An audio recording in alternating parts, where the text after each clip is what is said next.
Hello everyone, welcome to the new video from study buzz और मैं हूं अनुभव गुप्ता।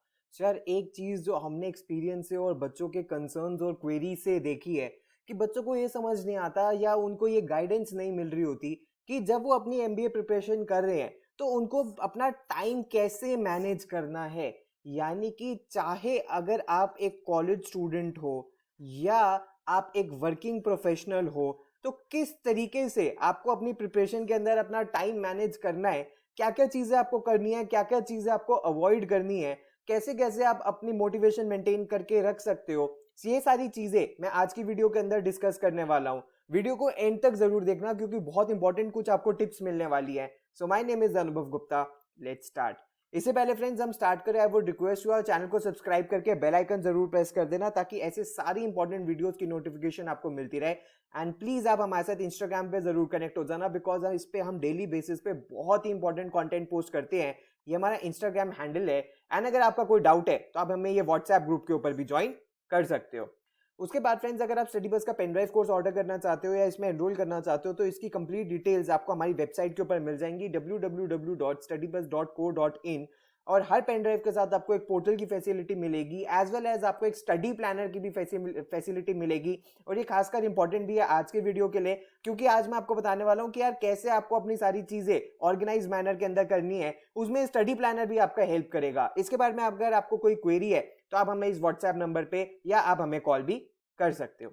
अगर फ्रेंड्स मैं बात करूं टाइम मैनेजमेंट की, तो फ्रेंड्स अगर मैं जनरली बच्चों को दो कैटेगरीज के अंदर डिवाइड करूं, सबसे पहले वो बच्चे जो कॉलेज के अंदर है यानी कि जो स्टूडेंट्स हैं, और दूसरे बच्चे वो जो वर्किंग प्रोफेशनल्स हैं। अब अगर एक एक बच्चों एक एक कैटेगरी की हम प्रॉब्लम्स को लिस्ट करने की कोशिश करें तो सबसे पहले जो स्टूडेंट्स हैं उनकी प्रॉब्लम्स क्या है। उनकी प्रॉब्लम्स ये है कि आपके कभी इंटरनल एग्जाम्स होते रहते हैं, कभी आपके सेमेस्टर एग्जाम्स होते रहते हैं, उसके बाद आपकी डेली क्लासेस होती हैं। ये आपकी मेजर मेजर वो कंसर्न्स है कि सर इसके बाद हमें टाइम नहीं मिलता या हमारे पास इसके बाद टाइम नहीं बचता। जो वर्किंग प्रोफेशनल्स बच्चे हैं उनकी मेजर प्रॉब्लम्स ये है कि सर पूरा का पूरा दिन हमारा ट्रैवल करने में या तो निकल जाता है। चलो अभी जिन बच्चों का वर्क फ्रॉम होम चल रहा है उनको अभी ट्रैवल नहीं करना पड़ रहा है, लेकिन अगर ट्रैवल नहीं भी करना पड़ रहा तो हमारे घर पे और ज्यादा हमें काम करना पड़ रहा है, यानी कि काफी हेक्टिक हमारा वर्क शेड्यूल हो गया है। 8 to 10 आवर्स हमारे हमारे जॉब के अंदर ही लग जाते हैं। उसके बाद हमारे पास टाइम बचता नहीं है, टाइम बचता भी है तो हिम्मत नहीं बचती है। एंड उसके बाद ना तो पढ़ाई करी जाती है और उसके बाद नेक्स्ट डे का भी कुछ काम होता है, पेंडिंग भी काम होता है। तो ये मेजर दोनों concerns students as well as working professionals के लिए। लेकिन अब ये प्रॉब्लम है, इस प्रॉब्लम का अप्रोच क्या होना चाहिए, क्योंकि टाइम मैनेजमेंट बहुत जरूरी है। देखो चैलेंजेस सबके पास होते हैं।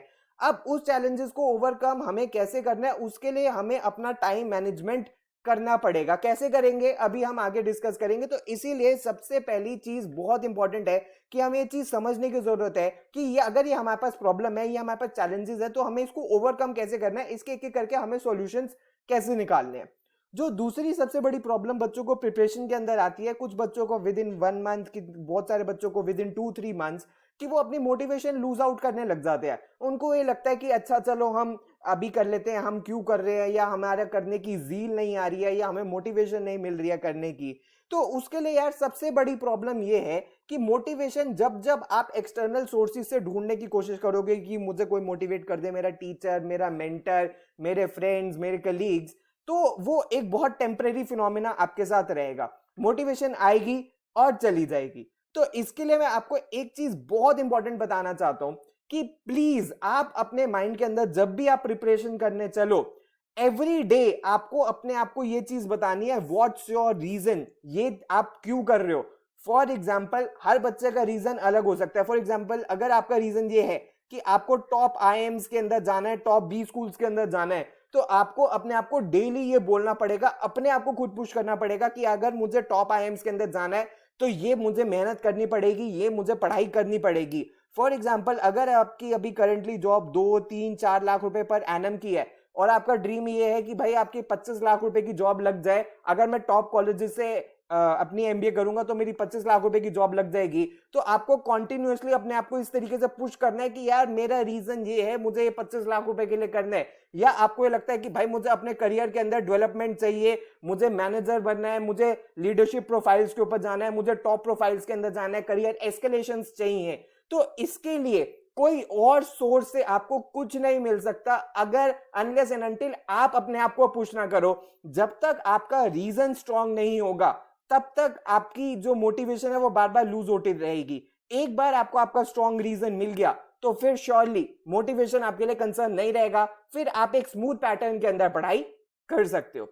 अगर फ्रेंड्स मैं सबसे पहली चीज बताऊं तो सुनने में ये बहुत क्लीशे लगता है, लेकिन ये ट्राइड एंड टेस्टेड मेथड है, इसको हम भी फॉलो करते हैं कि आपको एक प्रॉपर टाइम टेबल बनाना पड़ेगा। अब प्रॉब्लम क्या है, इस चीज के अंदर ना एफर्ट लगता है, और जिस चीज के अंदर एफर्ट लगता है बच्चों को लगता है कि यार ठीक है आज हमने ये कर लिया, परसों ये कर लिया, तरसों ये कर लिया। नहीं, अगर आप एक ऑर्गेनाइज मैनर के अंदर नहीं करोगे अपनी पढ़ाई तो नहीं होगा यार। तो इसीलिए, और खासकर ये बहुत ज्यादा इंपॉर्टेंट वर्किंग प्रोफेशनल्स के लिए हो जाता है, क्योंकि रोज के अगर आप 8 आवर्स अपनी जॉब को दे रहे हो तो उससे पहले आप कितना टाइम निकाल सकते हो या उसके बाद आप कितना टाइम निकाल सकते हो, ये तभी हो सकता है जब आपका एक टाइम टेबल बना होगा।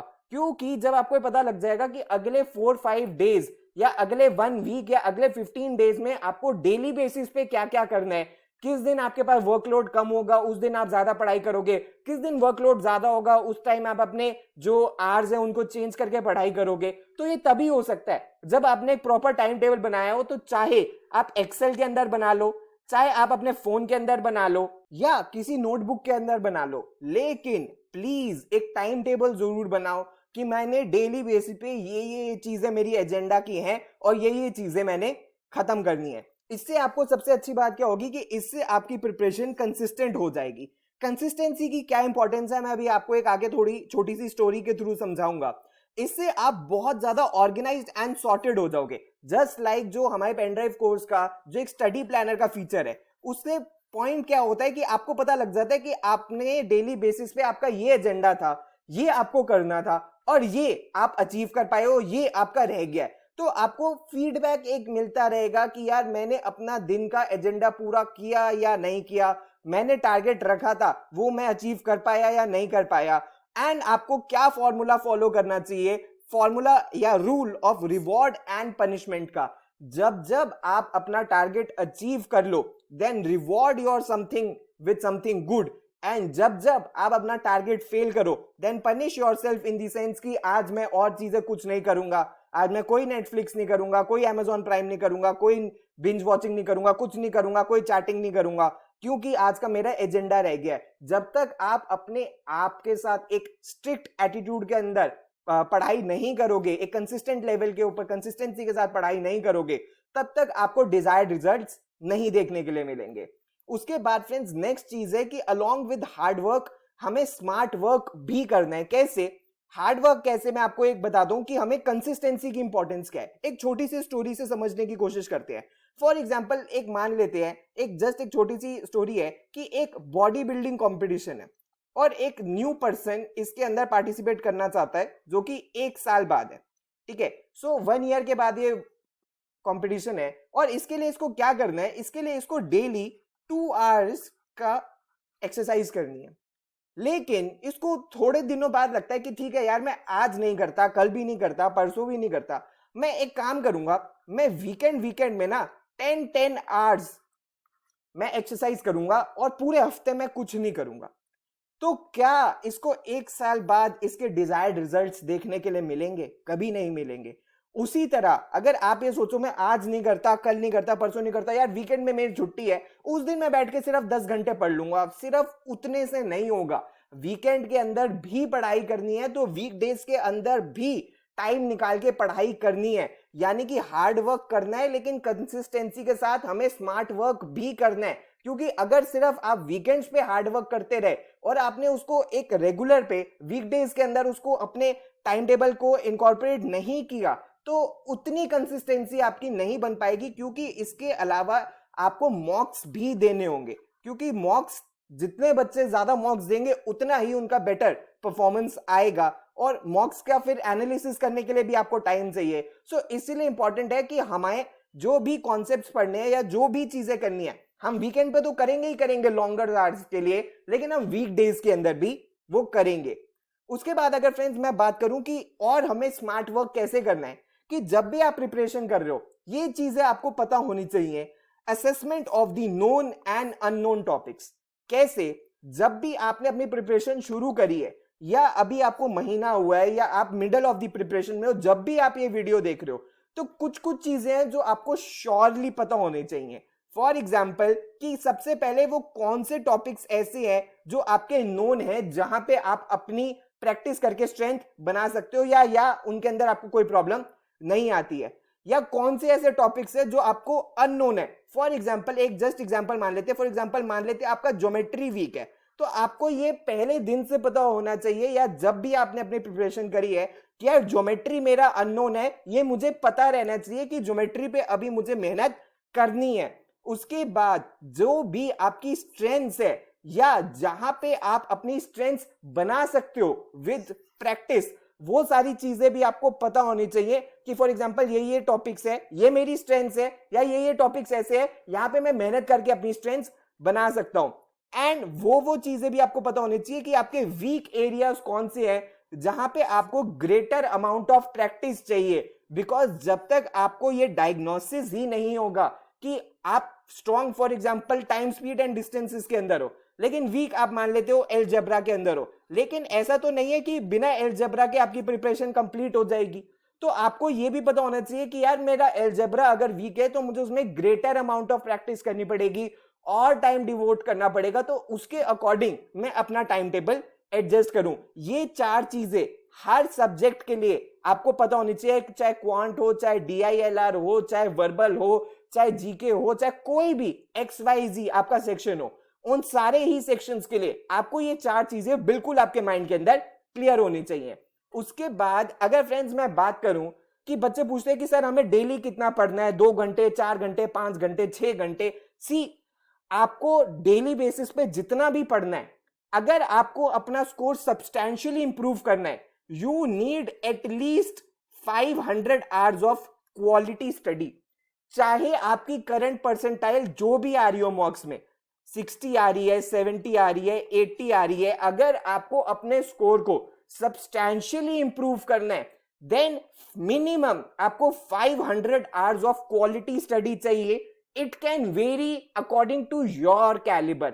अब किसी बच्चे को हो सकता है ज्यादा भी चाहिए हो सकता है किसी बच्चे को कम भी चाहिए हो, लेकिन आपको मिनिमम इतना अगर आप क्वालिटी स्टडी कर रहे हो तो आपका जो स्कोर है वो सब्सटैंशियली इंप्रूव हो जाएगा। जो आपकी परसेंटाइल अभी आ रही है मॉक्स के अंदर वो 500 क्वालिटी स्टडी आवर्स के बाद सब्सटैंशियली इंप्रूव हो जाएगी। तो आपको उस टाइम पे पता लग जाएगा कि अब आगे आपको और मेहनत कितनी करनी है। सो आपको अपने टाइम टेबल के अकॉर्डिंग भी यही चलना है कि यार मुझे एटलीस्ट 500 घंटे तो अपनी पढ़ाई को देने ही देने हैं। इससे ज्यादा भी हो सकते हैं लेकिन इससे मुझे कम नहीं करना, ताकि मेरे माइंड में कोई भी ग्रज ना रहे यार कि काश मैं पढ़ाई कर लेता, मेरा साल वेस्ट ना होता, या मैं किसी अच्छे स्कूल में B स्कूल में लैंड कर सकता था अगर मैं थोड़ी सी और पढ़ाई कर लेता, मैंने नहीं करी। तो ये रिग्रेट का कोई स्कोप ही नहीं है और ये कभी नहीं होगा अगर आप minimum 500 hours of quality study कर लेते हो। तो लास्ट के कुछ 3 पॉइंट्स मैं सिर्फ वर्किंग प्रोफेशनल्स को बताना चाहता हूं